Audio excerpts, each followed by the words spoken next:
Kabanata 2561. Bumaba ang mukha ni Knowles. Parang hindi pa rin siya natuto ng leksyon. Maaaring nagtagumpay na si Cecilia kung wala siyang mga bodyguard para protektahan si Daisy sa paligid. Orasan. Well, siya ay isang tailor, at ang kanyang ama ang kanyang pinakamalaking taga-suporta. Sa tingin mo, magkakaroon ba siya ng respeto sa ibang tao? Kahit na ang pinakamakapangyarihang kapitalista ay pinalaki ng mga tailor, mas nakikita ni Hidean ang buong larawan kaysa sa iba. Pagkatapos ng lahat, mayroong hindi mabilang na mga plutocrats o mayayamang bata sa Honeyston na sinamantala ang kanilang background ng pamilya upang makuha ang lahat sa kanilang paraan. Hanggat nananatiling nakatayo ang kanilang mga pamilya, magagawa nila ang lahat ng gusto nila, at walang makakapigil sa kanila. Iyon ay maliban kung ang kanilang mga pamilya ay bumaba sa mga burol o nahulog mula sa biyaya. Nilalaro ni Knowles ang panulat sa pagitan ng kanyang mga daliri nang makatanggap siya ng mensahe mula kay Edison. Hinahabol ni Edison ang dalawang lalaki sa kalye, ngunit hindi nagtagal ay nawala siya sa paningin nila. Kinagat niya ang kanyang dila at nagngangalit ng mahigpit ang kanyang mga ngipin. Bumalik siya sa eksena at tiningnan si Bart na kanina pa binaril. Ang bala ay dumaan sa kanyang dibdib, at ang kanyang mga pupil ay nagdilat na. Patay na si Bart. Nilabas ni Edison ang phone niya at tumawag. Pagkatapos nito, pumunta siya sa himpilan ng pulisya para magbigay ng kanyang pahayag. Paglabas niya ay dumating na si Knowles. Ibinaba niya ang kanyang ulo at sinabing, "I'm sorry, Mr. Knowles. Huli na nang makarating ako doon. Huwag kang mag-alala, hindi mo kasalanan." Sinabi ni Knowles, kahit napatay na nila si Bart, mayroon pa rin tayong ibang paraan para makuha ang gusto natin. Biglang may naalala si Edison at nagtaas ng ulo. Nalaman ko na may kapamilya si Bart sa lungsod. Kapatid niya yon, pero bihira silang mag-contact. Talaga? Oo, pakiramdam ko ay kakaiba rin. Pareho silang magkapatid, pero bihira silang makipag-ugnayan sa isa't isa. Sinabi ng kanyang mga kasamahan sa bilangguan na hindi nila narinig na binanggit niya ang anumang bagay tungkol sa kanyang kapatid. Saglit na nag-isip si Knowles bago nagtanong, nagkaroon ba sila ng sama ng loob sa isa't isa? Umiling si Edison. Hindi. Narinig ko mula sa bilangguan na labas na hinahangaan ni Bart ang kanyang kapatid. Hinangaan niya ang kanyang kapatid, wala silang sama ng loob sa isa't isa, at bihira silang makipag-ugnayan sa isa't isa. Bahagyang tumawa si Knowles at sinabing, mukhang maganda ang buhay ng kapatid niya. Tiyak na nakipagrelasyon siya sa isang aristokrata. Nagtanong si Edison, ano kaya ang iniisip mo? Nakapunta ka na sa bahay ni Bart, di ba? May napansin ka ba? Nag-isip sandali si Edison at sumagot, wala akong nakitang espesyal sa bahay niya. Normal na bahay lang. Isa pa, nirentahan niya ang lugar sa murang halaga. Sa tingin ko, matipid na tao si Bart. Maging ang kanyang mga kasangkapan ay luma na. Nang matapos siyang magsalita ay may napansin siya. Sinasabi mo bang kakaunti lang ang kontak ng kuya niya? Sa kanyang nakababatang kapatid dahil ayaw niyang malaman ng mga tao ang kalagayan ng kanyang kapatid. Tumingin si Knowles sa malayo. Huwag kalimutan na si Bart ay hindi pa nagsilbi sa militar. Sigurado akong kapatid niya ang tumulong sa kanya para makakuha ng trabaho sa kulungan. Hindi sana haantong sa ganito si Bart kung ang kanyang kapatid ay isang aristokrata. Sa tingin ko ang kanyang kapatid ay nagtatrabaho para sa isang aristokrata. Dalawa lang ang dahilan kung bakit bihira niyang makontak ang kanyang kapatid. Ang isa ay gusto niyang protektahan ang kanyang kapatid, at ang isa pa ay hindi siya pinapayagan ng taong pinaglilingkuran niya. Iyon, nakita ni Edison ang liwanag at sinabing, nakikita ko.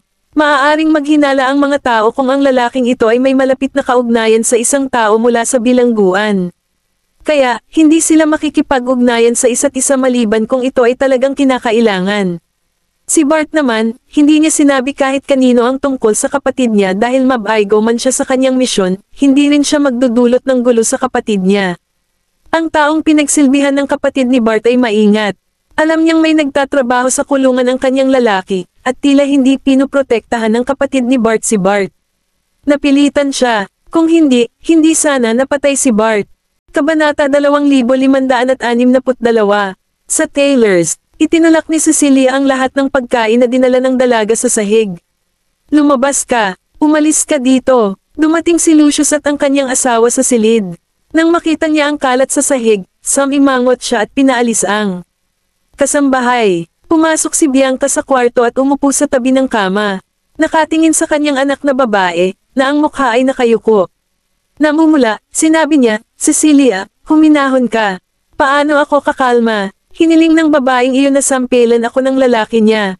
Hiniling niya sa isang mababang bodyguard na sampelan ako. Si Cecilia ay hindi kailanman napahiya ng ganito, at ang kanyang mukha ay puno ng galit. Pumasok si Lucius sa silid, at madilim ang kanyang ekspresyon. Parang hindi ka pa rin natuto ng leksyon mo. Cecilia, tatanggihan kita kapag hindi ka tumigil ngayon. Namula ang mga mata ni Cecilia nang pag-alitan siya ng ama imbes na aliwin siya. Dad, sinisisi mo ba ako? Malinaw na kasalanan ng asong iyon. Si Noel Ace ang asawa niya, at siya ang prinsipe. Paano ka makakalaban sa maharlikang pamilya? Hindi ako makapaniwala na sobrang tanga mo. Gusto kong maging asawa kanya, hindi saktan siya. Single ni Lucius, hindi umimik si Bianca dahil alam na alam niya ang ugali ng sariling asawa. Natigilan din si Cecilia. Samantala, isang katulong ang lumitaw sa pintuan at nagsabi, Ginoo, narito ang kanyang kamahalan. Nagbago ang ekspresyon ni Lucius. Alam niya na si Noel Ace ay tiyak na walang kabuluhan sa pagpunta dito sa ganitong oras. Si Cecilia naman ay namutla ang mukha nang marinig na dumating si Noel Ace sa kanyang bahay. Hindi pa rin niya makalimutan kung paano inutusan ni Noel Ace ang kanyang bodyguard na itulak ang gamot sa kanyang lalamunan noong nakaraan. Halimaw ang lalaking iyon. Bumaba si Lucius kasama ang maid. Si Noel Ace ay nakaupo na sa sopa, at ang mayordomo ay naghahain sa kanya ng tsaa. Sumulyap si Noel Ace kay Lucius at nagtanong, namatay si Clover sa kulungan. Alam mo ba kung ano ang nangyari, Mr. Taylor? Nabalisa ang mayordomo at tumingin kay Lucius. Lumubog ang mukha ni Lucius habang sumagot, ano ang ibig mong sabihin dito, kamahalan? Sinasabi mo bang may kinalaman sa akin ang pagkamatay niya? Tumawa si Noel Ace at itinaas ang ulo. Tumingin siya kay Lucius nang nakakatuwa at nagpatuloy. Kung tutusin, kayo lang ng anak mo ang makikinabang sa pagkamatay ni Clover. Kung gusto mong linisin ang pangalan ng iyong anak, ang iyong pinakamahusay na kuha ay ang pagtiyak na si Clover ay itikom ang kanyang bibig magpakailanman. Kamahalan, wala kang anumang ebidensya na magpapatunay na ang kanyang pagkamatay ay may kaugnayan sa mga Taylor. Naiintindihan ko na ginagawa mo ito para lang makabawi kay Cecilia sa lahat ng paghihirap na ginawa niya sa asawa mo. Natuto na si Cecilia sa kanya. Nakuha na niya ang nararapat sa kanya. Maiintindihan ko kung ayaw mo kaming patawarin, pero hindi ako papayag na ipin mo ang isang bagay na hindi pa namin nagawa sa amin.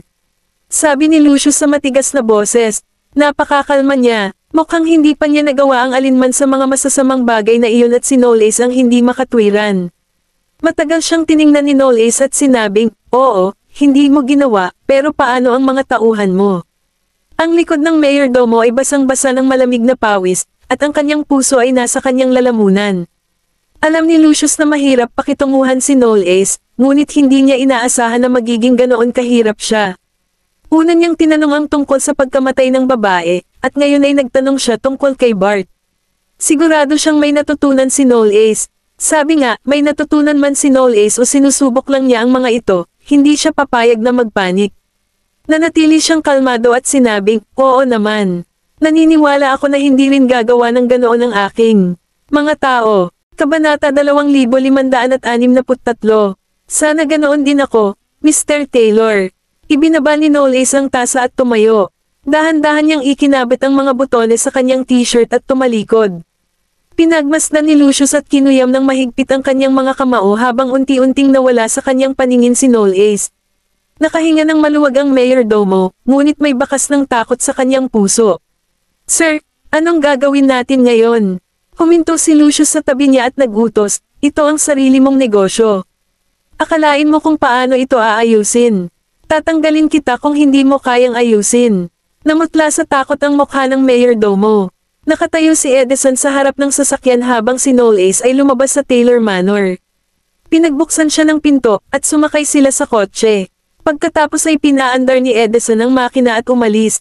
Habang pauwi na sila, tumingin si Edison sa rear mirror at sinabing, Mr. Knowles, ang pagbisita mo ay tiyak na pumukaw sa pagbabantay ni Mr. Taylor. Kung talagang may kaugnayan sa kanya, tiyak na buburahin niya ang lahat ng maaaring magdulot ng aming hinala. Nilagay ni Noel Ace ang kamay sa noo at sumandal sa bintana. Motivation-wise, si Cecilia lang ang nakinabang sa pagkamatay ni Clover, lalo na't nasa panganib ang kanyang reputasyon ngayon. Natigilan si Edison. Sinasabi mo bang pipiliin niyang kitilin ang buhay ng isang tao para lang maibalik ang reputasyon ni Cecilia? Huwag kalimutan na si Lucius ay isang taong mas pinahahalagahan ng mga interes kaysa anupaman. Kung aminin ng kanyang anak na nakipagsanib puwersa siya kay Clover at naging sanhi ng pagkalaglag ni Daisy, si Cecilia at ang reputasyon ng buong Taylor ay maaapektuhan ng husto sa aristokratikong bilog. Kapag patay na si Clover, kailangan na lang i-divert ni Cecilia ang atensyon sa isang patay na tao. Ang isang patay na tao ay hindi magagawang ipagtanggol ang kanilang sarili, kaya hindi malalaman ng publiko ang katotohanan. Kumunat ang noo ni Edison. Pero akala ko ba nalantad na ni Mr. Colton ang kanilang mga talaan ng tawag? Tumawa si Noel Ace, lahat ng bagay sa mundong ito, kabilang ang katotohanan, ay maaaring huwad. Ang pagkakaunawaan ay bumungad kay Edison.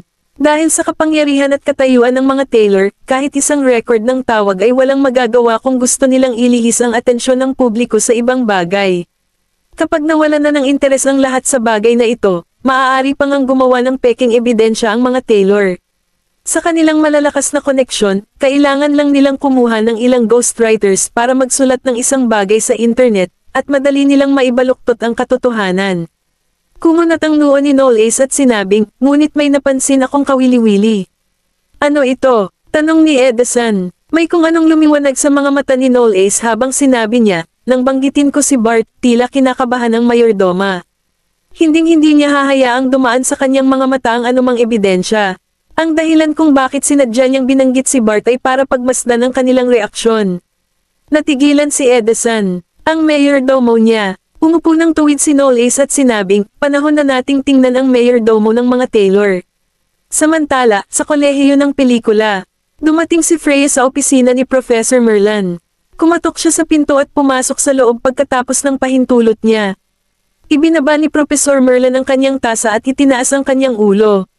Ikaw kasi, anong problema? Lumapit siya sa desk at umupo. Professor, nabalitaan ko kay Mr. Lancel na nag-aral ka na ng criminal psychology, di ba? Natigilan sandali si Professor Merlin bago tumawa.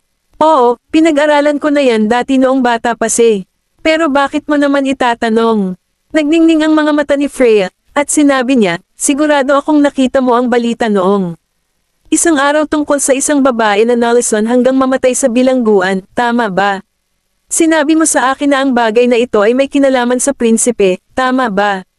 Tumango siya at matapat na sumagot, ang matalik kong kaibigan ay asawa ng prinsipe. Buntis siya, nag-aalala ako na baka maapektuhan siya, kaya gusto kong gumawa ng isang bagay upang matulungan siya. Kabanata 2564. Naiintindihan ko na gusto mong tulungan ang iyong kaibigan. Isinuot ni Professor Merlin ang kanyang salamin at sinimulang ayusin ang mga dokumento sa mesa. Ngunit nag-aalala ako na maaaring magdulot ito sa iyo ng hindi ka nais-nais na problema kung ipasok mo ang iyong ilong dito.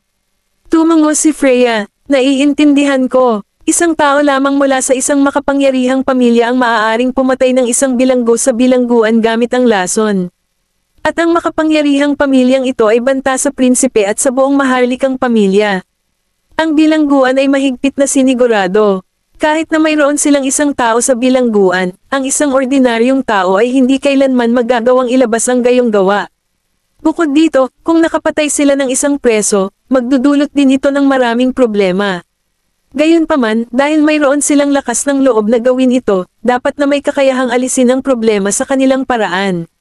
Nag-cross finger si Professor Merlin at ipinatong ang mga kamay sa desk. Umupo siya ng tuwid at sinabing, so, nakapagdesisyon ka na ba? Matigas na sabi ni Freya, oo, Professor.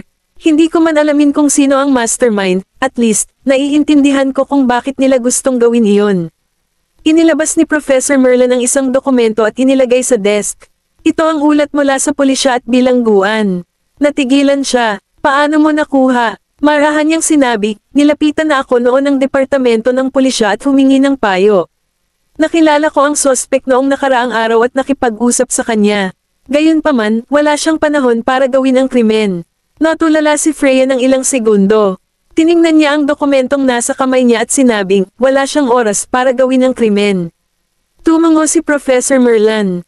Nalasan ang pagkain na kinain ng preso, at ang duty officer sa kusina noong araw na iyon ang naging unang suspect. Kung tutusin, siya lang naman ang nakahawak ng pagkain. Ngunit ang pagkain sa kusina ay dumadaan sa mahigpit na pagsubok araw-araw, at nanatili siya sa kusina sa lahat ng oras.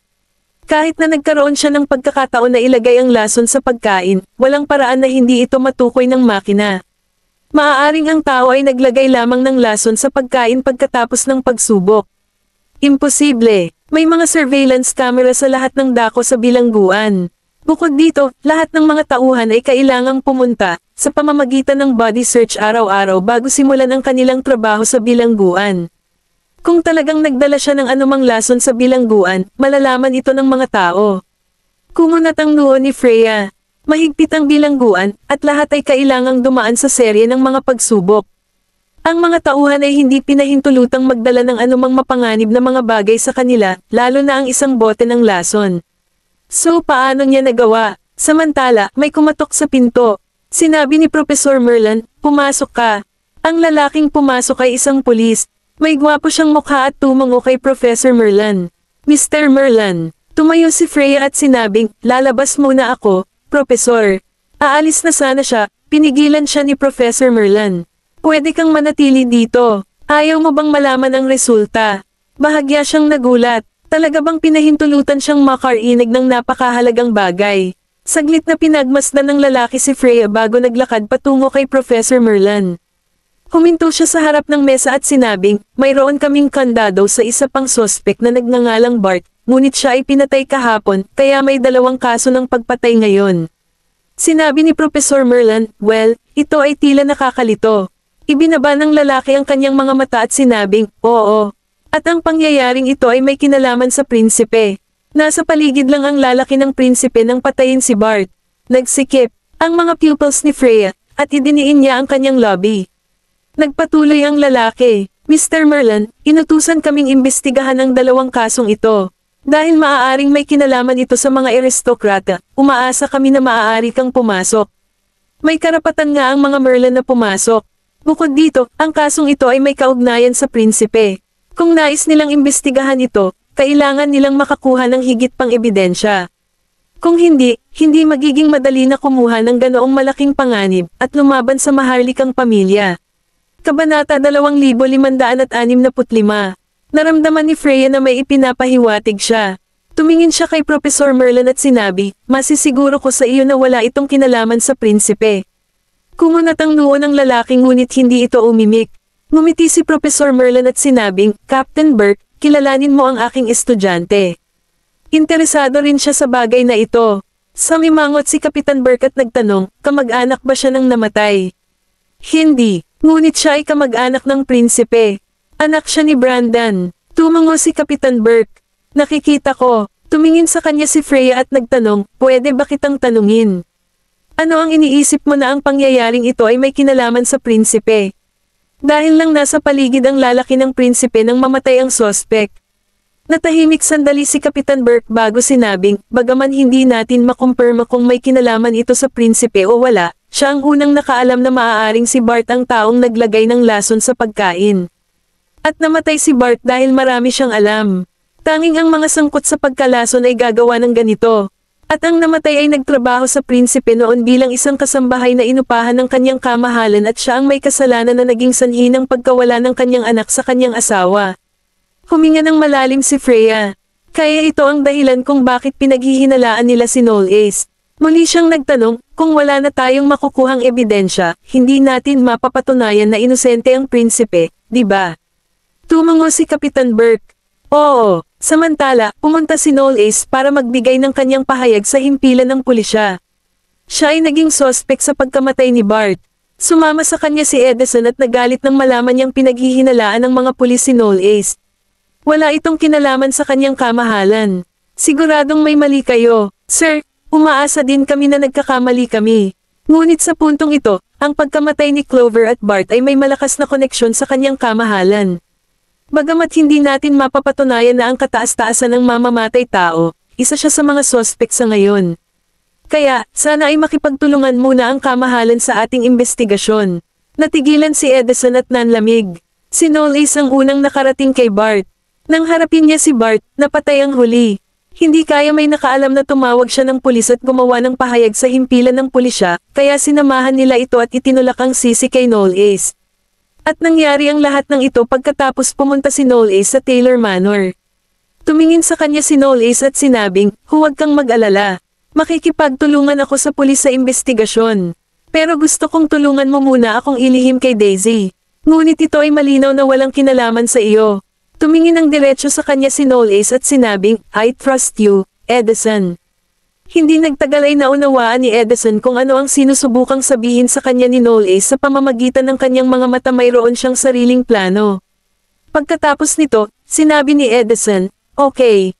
Pagkalipas ng 2 araw, sa Blue Valley Manor, bumaba si Daisy at may nakitang maid. Tinanong niya, hindi pa bumabalik si Noel Ace. Saglit na natigilan ang dalaga at sumagot, hindi namin siya nakita nitong nakaraang 2 araw. Ibinaba ni Daisy ang kanyang ulo at nag-isip ng malalim. Siya ay nagkaroon ng masamang pakiramdam tungkol dito. Pakiramdam niya ay may nangyari kay Noel Ace. Ma'am, bumalik si Mia mula sa labas, at sinundan siya ni Freya. Pumunta si Miss Pruitt para makita ka. Nakangiting lumapit sa kanya si Daisy. Ano ang nagdala sa iyo dito ngayon? May gustong sabihin si Freya, ngunit wala siyang sinabi sa huli. Tanong ni Daisy, ano ang problema? Nakangiti siyang naglakad papunta sa sofa at sumagot, wala. Pumunta lang ako para makita ka. Kabanata 2566. Si Mia ay nagtimpla ng tsaa. Lumapit si Daisy kay Freya. May nangyari ba kay Noel Ace? Natigilan siya ng ilang segundo. Daisy, dumating. Freya, please at least give me something. 2 araw na hindi bumabalik si Noel Ace, at nang nandito si Edison noong isang araw, sinabi lang niya sa akin na may kailangan pang harapin si Noel Ace, pero alam kong kahit na may malaking nangyari, tatawagan pa rin niya ako, at i-update mo ako ng personal. Kung hindi lang siya na aksidente, paano niya nasabi sa akin si Edison? At hindi man lang niya ako tinawagan o pinadalhan ng text message nitong nakaraang 2 araw. Alam ni Freya na hindi na niya ito may tatagaw sa kanya, kaya napayuko siya. Pasensya na, Daisy, malamang ayaw niyang mag-alala ka, pero dapat magtiwala ka sa kanya. Umupo si Daisy, wala kayong sinasabi sa akin. Paano mo inaasahan na maniniwala ako sa kanya? Huminga ng malalim si Freya at dahan-daang ipinaliwanag ang bagay na iyon, kinulong ng pulisya si Noel Ace para sa investigasyon. Hinala ng pulisya, may kaugnayan siya sa pagkamatay ng babaeng iyon at sinubukan niyang patayin ang sospek dahil siya ang unang nakahanap ng pagkakakilanlan ng sospek sa harap ng pulisya.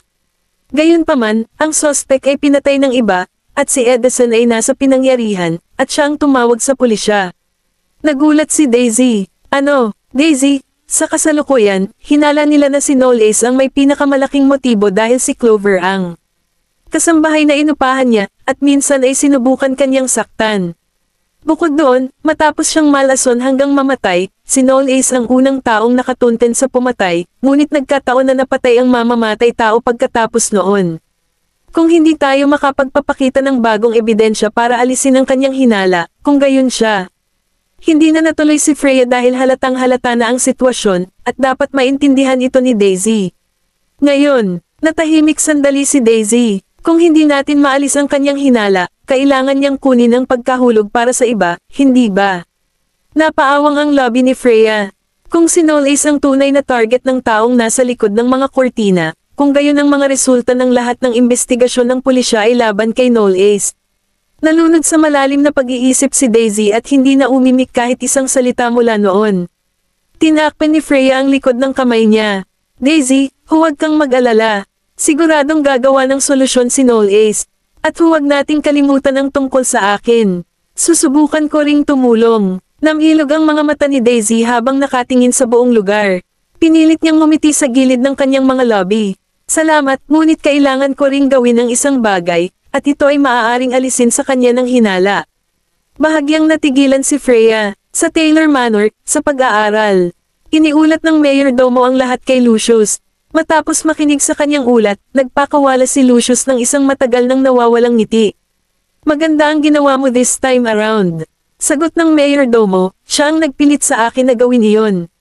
Dahil nakarating na siya sa kinaroroonan niya sa kanyang pagsisiyasat, maaaring sumunod na lang ako. Bagaman ang pagkamatay ni Clover ay talagang kapakipakinabang kay Miss Taylor, siya ay isang kriminal na halos naging sanhi ng pagkalaglag ng prinsesa. Ang kanyang pagkamatay ay maaari ding isang gawa ng paghihiganti. Kaya, Hanggat maaari kong idirekta ang pulisya sa paniniwalang ang pagkamatay ni Clover ay may kinalaman kay Knowles, iisipin nilang ginawa ito ni Knowles upang ipaghiganti ang kanyang pinakamamahal na asawa, at ang lahat ay magiging makabuluhan sa kalaunan. Ginawa niya ito sa sarili niya. Napakainggit niya kaya kinailangan niyang tingnan ang pagkamatay ni Clover, at talagang naging malapit siya kay Bart at sa katotohanan at ginawa ito ng mas maaga kaysa sa pulis. Dapat pasalamatan ko rin siya, dahil nagpadala siya ng isang tao sa lugar ni Bart para hanapin siya noong araw na nakuha ko siya, pinatay. Ang taong malamang na gustong pumatay kay Bart ay dapat ang taong nakakaalam ng ginawa ni Bart, di ba? Si Lucius ay humigop ng tsaa mula sa kanyang tasa at nagbigay ng masayang ekspresyon. Ipadala ang balitang ito sa media. Ipapatikim ko sa kanya ang kapalaran ng mga taong nang ahas na saktan ako. Sa wakas ay inilabas sa media ang balitang ikinulong ng pulisya si Knowles at itinalagang sospek. Hiniling pa ng ilang media outlet si Queen Diana na humakbang at ipaliwanag ang sitwasyon. Gayunpaman, ang maharlikang pamilya ay hindi pa rin naglabas ng anumang opisyal na pahayag, at si Queen Diana ay tumanggi na makipagkita sa sinumang kinatawan ng media. Ang kaguluhang dulot ng balitang ito sa internet ay sumalubong sa usapin ni Cecilia. Halatang mas makakaakit pa ng atensyon ang balita ni Knowles. Kabanata 2567. Sa detention center, sa ilalim ng kaayusan ni Yorick, nagkaroon ng pagkakataon si Colton na makilala si Knowles. Anong kalokohan ang ginagawa mo? Bakit mo ipinakulong ang iyong sarili? Sumandal si Knowles sa likod ng upuan at sumulyap sa labas. Bakit mo ako binisita? Mayroon ka bang masyadong maraming libreng oras sa kamay? Sino ba ang magiging libre para pumunta dito para lang bisitahin ka? Tinatanong ko kung ano ang gusto mo. Nakarating ka sa ilalim ng mga gawain ni Daisy at nalaman na ito ay may kinalaman sa anak na babae ng mga Taylor. At the end of the day, bakit mo ipipilit na imbestigahan ang pagkamatay ng housekeeper? Sa pamamagitan ng paggawa nito, ang bastard na ito ay naghukay ng iyong sariling libingan gamit ang iyong sariling mga kamay, hindi ba? Tumawa si Knowles. Ang ginawa mo para ilantad ang recording ay hindi mapipilit na magkompromiso ang mga Taylor. Ang pagkamatay ni Clover ay may kinalaman sa mga Taylor, ngunit ang saksi ay patay na ngayon, at wala akong nakitang iba pang ebidensya. Kung hindi ako pumasok at magkulong dito, sino pa ang gagawa nito? Nag-cross arms si Colton. Kung gayon, ano ang plano mong gawin? Muli siyang tumawa. Nag-aalala ka ba sa akin? Patuloy kang mangarap. Ang gusto ko lang ay huwag nang mag-alala si Daisy. Siyempre, kung kailangan mong gumugol ng mga taon o kahit na mga dekada sa bilangguan para sa krimeng ito, wala akong pagpipilian kundi ang kausapin ng aking kapatid na babae sa paghahanap ng kanyang sarili ng ibang asawa. Pagkatapos ng lahat, ang mga Goldman ay hindi kailanman tatanggap ng manugang na nakakulong. Pinaikit ni Knowles ang kanyang mga mata. Huwag kang mag-alala. Hindi ako makukulong, ngunit dahil gusto mo akong tulungan, hihingi ako sa iyo ng isa pang pabor. Knowles, bastard ka. Medyo pro ka pagdating sa pagtutulak ng swerte mo, ha? Same goes for you too. Kaya, tutulungan mo ba ang isang kapatid o hindi? Nawala nang masabi si Colton. Hindi nagtagal pagkaalis ni Colton, dumating si Cecilia sa detention center at hiniling na makita si Knowles. Nag-alinlangan ang pulis, ngunit binigyan nila siya ng 10 minuto para makipag-usap sa kanya dahil sa kanyang pagkakakilanlan. Nang makitang pumasok si Cecilia, nagbigay ng buntis si Knowles. Anong problema, Miss Taylor? Naparito ka ba para pagtawanan ako? Umupo si Cecilia sa tapat niya. Nandito ako para makipag-ayos ng deal. At ano iyon? Kung handa kang hiwalayan ang iyong asawa at pakasalan ako, masisiguro kong malilinas ka sa lahat ng mga hinala. Si Cecilia ay mukhang sobrang mayabang at puno ng sarili. Ngayon na siya ay nasa ilang malalim na tae, ito ang mangyayari na ang perpektong oras para sa akin upang samantalahin ang sitwasyong ito upang mag-alok sa kanya ng isang sanga ng oliba. Kaya bakit hindi mo siya bigyan ng pagkakataon? Si Knowles ay mukhang walang malasakit gaya ng dati. Kayong mga tao mula sa Taylors ay tila napakahusay pagdating sa pagsasamantala sa iba. Medyo hindi nasisiyahan ang itsura niya. Knowles, sinasabi mo ba sa akin na hindi mo pa rin nakikita ang kasalukuyang malaking larawan at ang malagkit na sitwasyon na iyong kinalalagyan? Kahit na ikaw ang prinsipe ng Yaramore, pinag-uusapan natin. Tungkol sa imbestigasyon ng pagpatay. Walang paraan para maalis mo ang krimen na kinasuhan ka ng tama. Ngayon, walang makakatulong sa iyo, kahit ang Reyna. Pagkasabi niyon ay humarap siya at lumapit sa kanya. Sa palagay ko ay hindi mo nais na masira ang reputasyon ng iyong ina pagkatapos ng kanyang paghalili sa trono, hindi ba?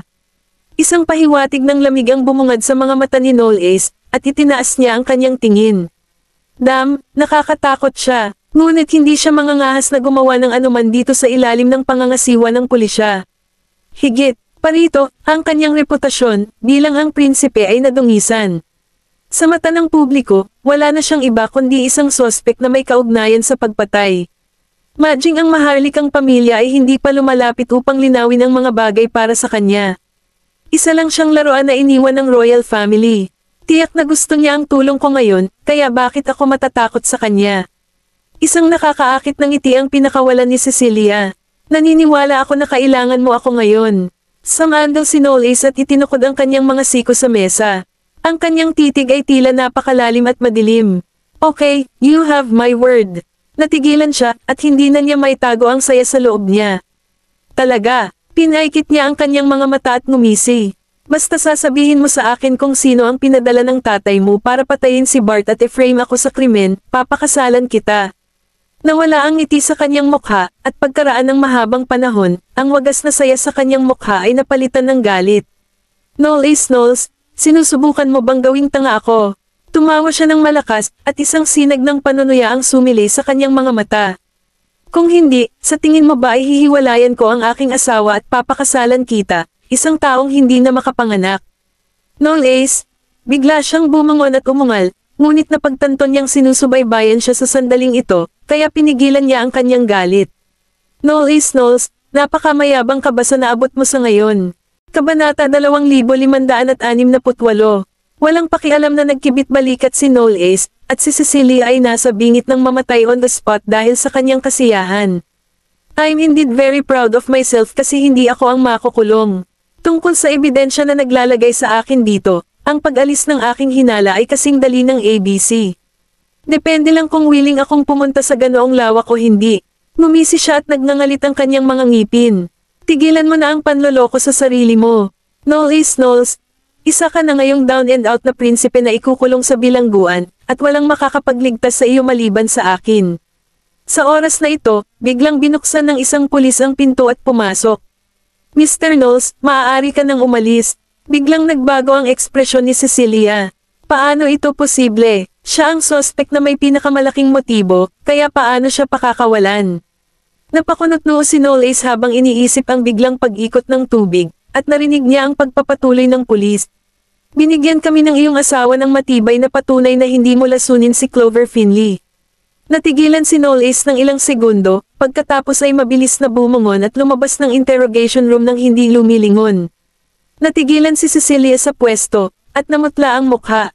Lalabas na sana ang pulis sa silid ng interogasyon, at nagngangalit ang kanyang mga ngipin at nagtanong, anong uri ng patunay ang ibinigay ng kanyang asawa.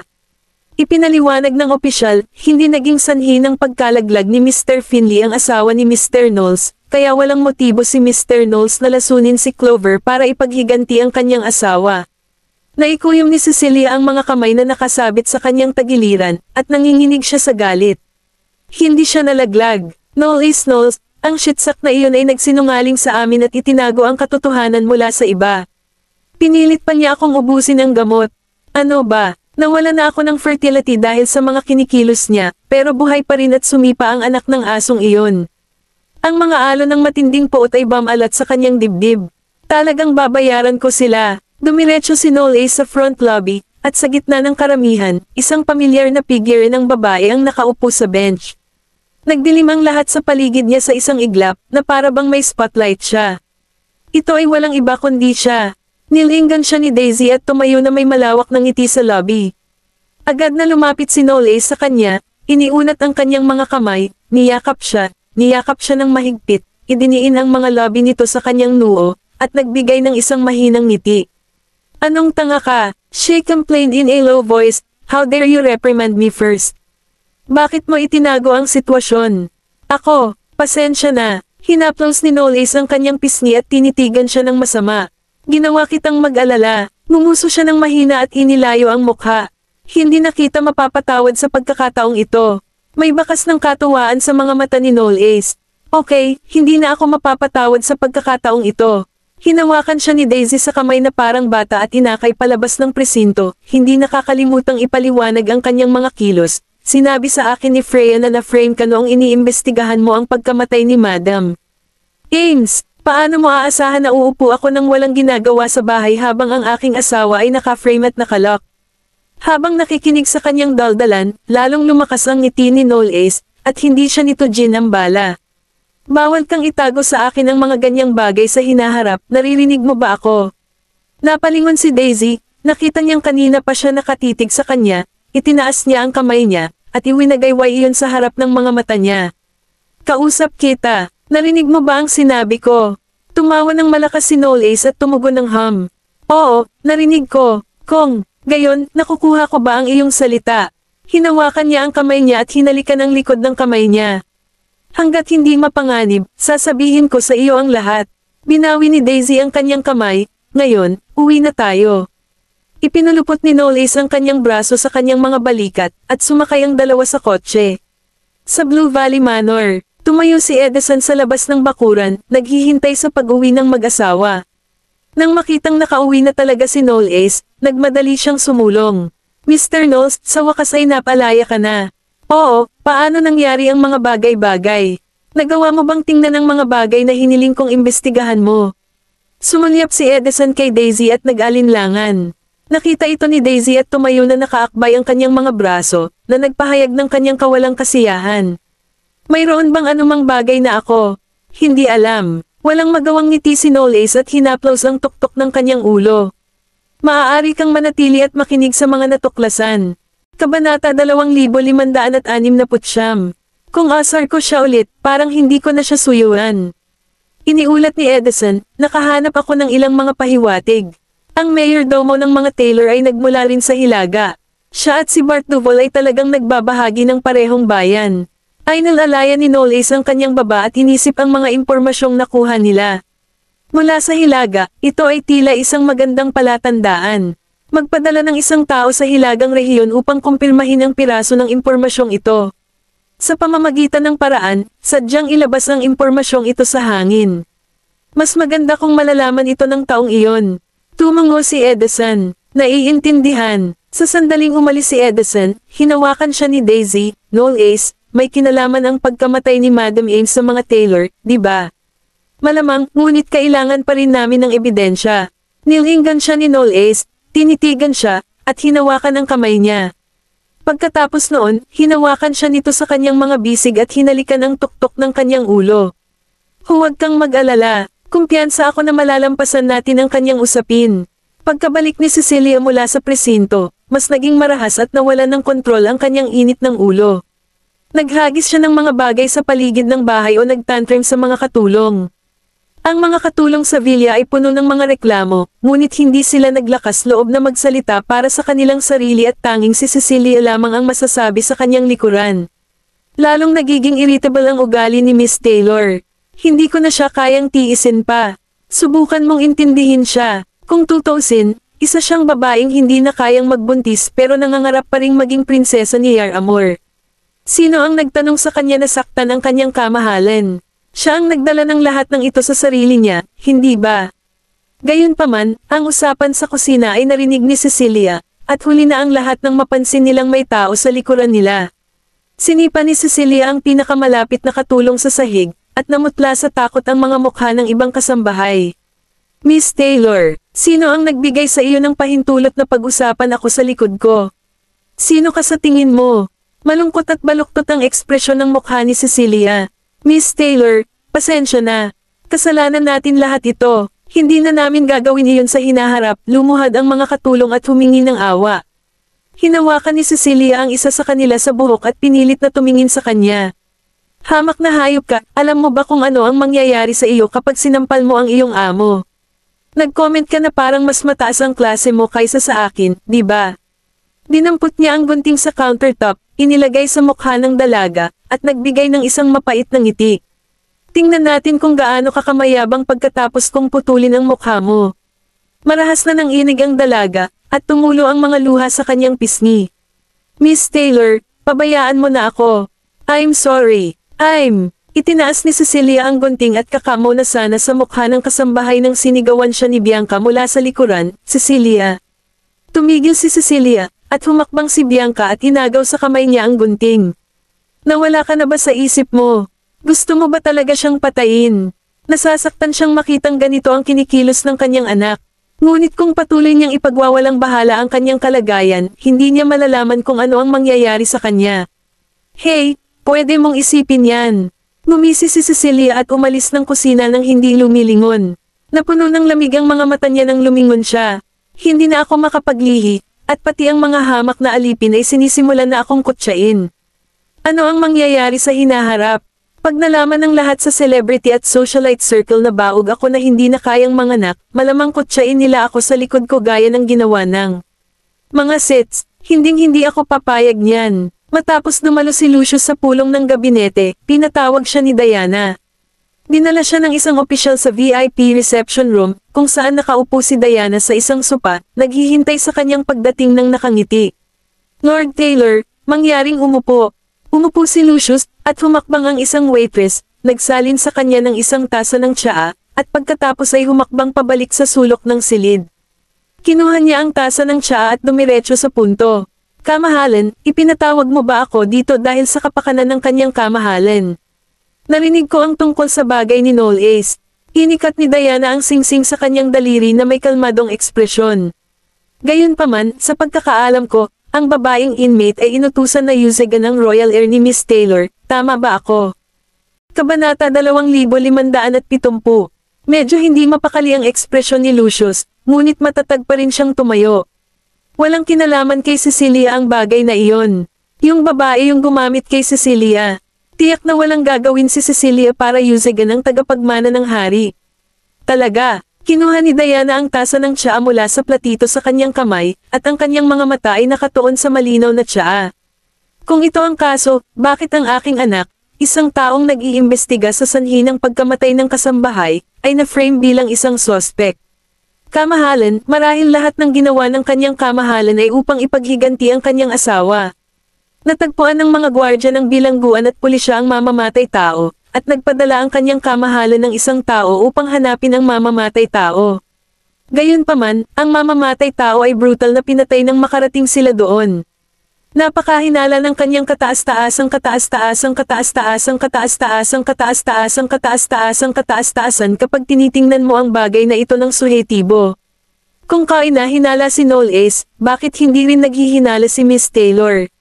Nanigas ang ekspresyon ni Lucius. Inangat ni Diana ang kanyang ulo, tinitigan ng diretso si Lucius, at malinaw na nagsalita.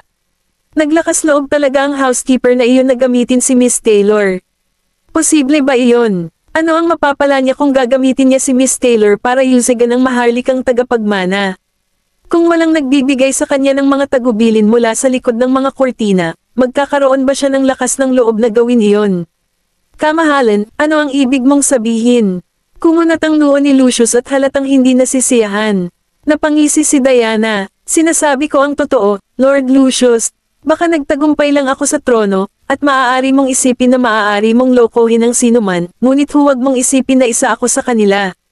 Halatang halata ang kahulugan sa likod ng tugon ni Diana. Kinuyam ni Lucius ang kanyang masseter, at lumabo ang kanyang ekspresyon. Kamahalan, sinusubukan mo bang protektahan ang kanyang kamahalan? Lord Lucius, kung kaya mong protektahan ang iyong anak, bakit hindi ko maprotektahan ang aking anak? Seryoso ang itsura ni Diana. Ang aking anak na lalaki ay nag-iimbestiga sa kriminal ngunit nauwi sa pagtrato bilang isang suspect. Sinasabi mo ba sa akin na hindi ang mga Taylor ang dahilan ng pangyayaring ito? Biglang tumayo si Lucius, kamahalan. Bumangon din si Diana at tinanong siya sa tuktok ng kanyang mga baga. Gusto kong malaman kung talagang tapat ang mga Taylor sa royal family. Kung gayon, hilingin mong lumabas si Cecilia sa publiko at humingi ng paumanhin para sa kanyang mga aksyon. Titingnan mo rin ang pagpatay sa kasambahay at malalampasan mo ang kaso. Kung hindi, sa palagay ko ay hindi na kailangan ng royal family na magpakita ng higit na paggalang sa mga Taylor. Naikuyom ni Lucius ang kanyang mga kamay. Kamahalan, alam ng lahat na ang mga Taylor ay naging tapat sa maharlikang pamilya, ngunit kung pipilitin mong pagdudahan kami, dapat bang patuloy na maging tapat ang mga Taylor sa maharlikang pamilya? Tinatakot mo ba ako? Agad na naging malungkot ang ekspresyon ni Diana, at ang kapaligiran ng VIP room. Lumabo, tumawa si Lucius at kumpiyansang nagsalita. Kamahalan, hindi mo ba naiintindihan na kailangan mo pa rin ang tulong ng mga Taylor kung gusto mong patatagin ang sitwasyong pampolitika ni Yar Amor? Ang iba pang miyembro ng gabinete ay kusang loob na maglilingkod sa iyo kung ang gabinete ay wala ako. Kung tungkol sa mga kabataang nakakuha ng iyong suporta kamakailan lang, sa tingin mo ba ay sapat na ang kanilang kakayahan upang pagsilbihan ka? Kamahalan, ipinapayo ko sa iyo na mag-isip ng 2 beses. Kung ang yumaong hari ay walang tulong ng aking ama noong siya ay pumalit sa trono, hindi pa rin niya masisigurado ang kanyang trono noon. Isa ka lang, babae, kaya kung talagang gusto mong patatagin ang gabinete, kami, ang mga Taylor, ay kailangang-kailangan. Nang matapos magsalita si Lucius ay bahagyang tumango. Yun lang ang masasabi ko. Aalis na ako ngayon. Saka siya tumalikod at umalis. Pinagmasdan ni Diana ang lalaki na lumabas ng kwarto na blanko ang ekspresyon at bahagyang niluwagan ang kanyang nakakuyom na mga kamay. Lucius Taylor, sa tingin mo ba ako ay isang taong hahayaan kang gawin ang gusto mo nang hindi lumalaban? Mukhang kailangan pang ma-overhaul ang cabinet sa lalong madaling panahon. Ipinatawag niya ang kanyang opisyal sa silid. Ipapasok si Lord Yorick Hathaway sa palasyo at salubungin ako dito sa lalong madaling panahon. Tumango ang opisyal. Tulad ng utos mo, kamahalan. Ito ay isang maulan na gabi sa isang maliit na bayan sa hilagang rehiyon. Nakasuot ng raincoat si Edison sa labas ng isang bahay at kumatok sa pinto. Hindi nagtagal, isang matandang lalaki ang nagbukas ng pinto. Natigilan ang matanda nang makita ang isang kakaibang lalaki na nakatayo sa labas ng kanyang bahay. Maaari ko bang malaman kung sino? Tumango si Edison. Pasensya na kung kailangan kitang istorbohin sa gabing iyon. Kaibigan ako ni Mr. Bart Duvall, at mayroon akong ilang katanungan para sa iyo.